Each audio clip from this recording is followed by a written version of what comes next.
में ज्ञानवापी मामले की सुनवाई हुई और सुनवाई के दौरान जो बड़ी खबर निकली वो ये कि सुप्रीम कोर्ट ने इस मामले को फिर से वाराणसी की अदालत में सुनवाई के लिए भेज दिया है। अब मामले की सुनवाई वाराणसी के सिविल जज की अदालत में न होकर जिला जज की अदालत में होगी। और अब तक की बड़ी बातें क्या हैं?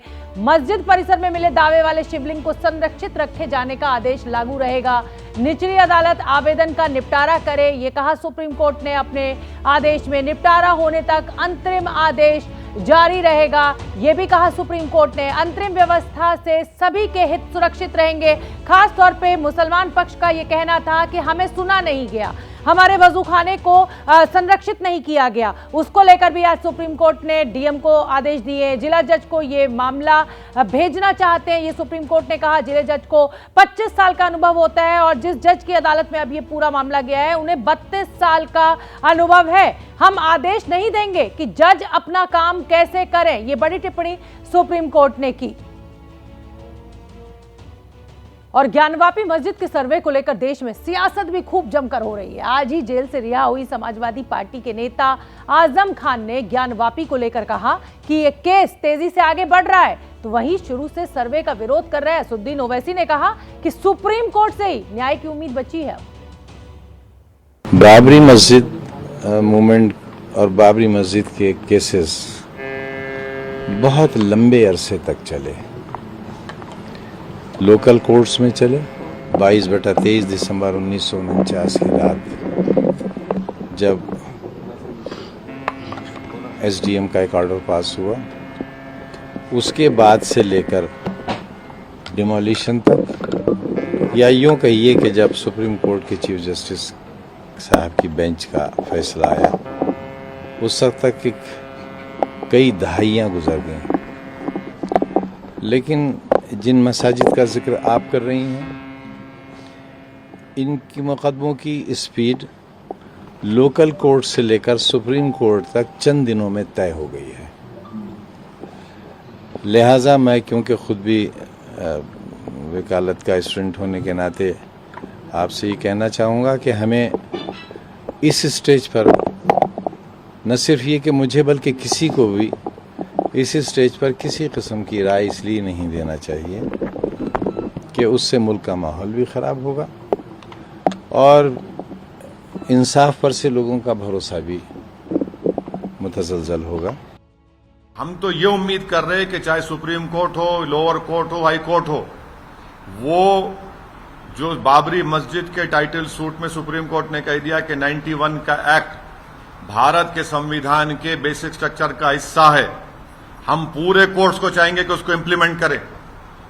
वो 91 का एक्ट भारत के संविधान का बेसिक स्ट्रक्चर का हिस्सा है, इसमें कोई दो राय नहीं है, क्योंकि सुप्रीम कोर्ट ने कह दिया उसको। और जो अंग्रेजी में कहते कि वॉक द टॉक होना चाहिए।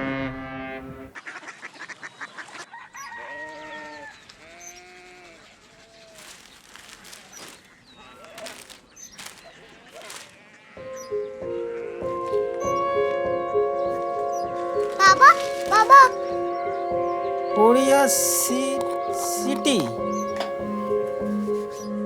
जानी ना?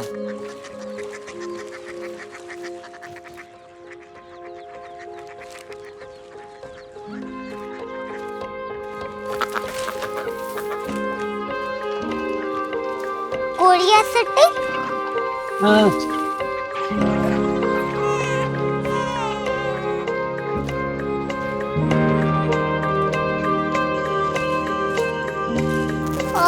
कोरिया सिटी कहाँ पे है? शहर अंग्रेजी लगे हैं।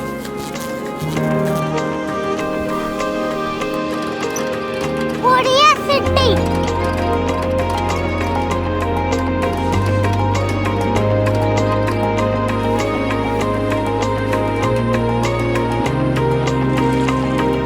वो बहुत दूर है।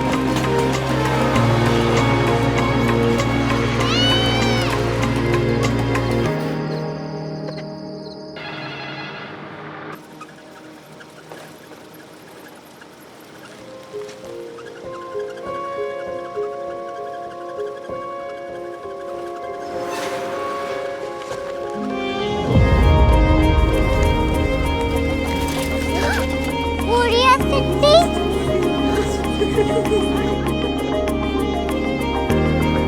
दुनिया को बोलना है। कुछ लोग बड़े होते हैं। क्यूरियोसिटी कहाँ है? प्रोफेसर साहब को पता होगा। हो, ये छोटा वाला ग्लोब लगता है और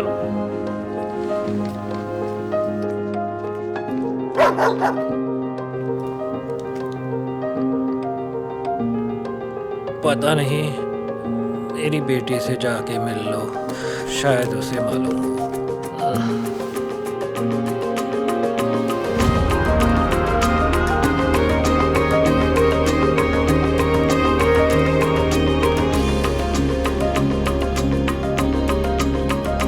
हाय,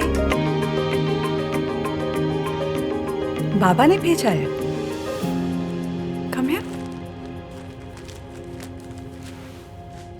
क्यूरियोसिटी कोरिया सिटी नहीं, क्यूरियोसिटी। वो क्या? That's what brought you here. जो तुम्हें यहाँ तक ले आया। क्यूरियोसिटी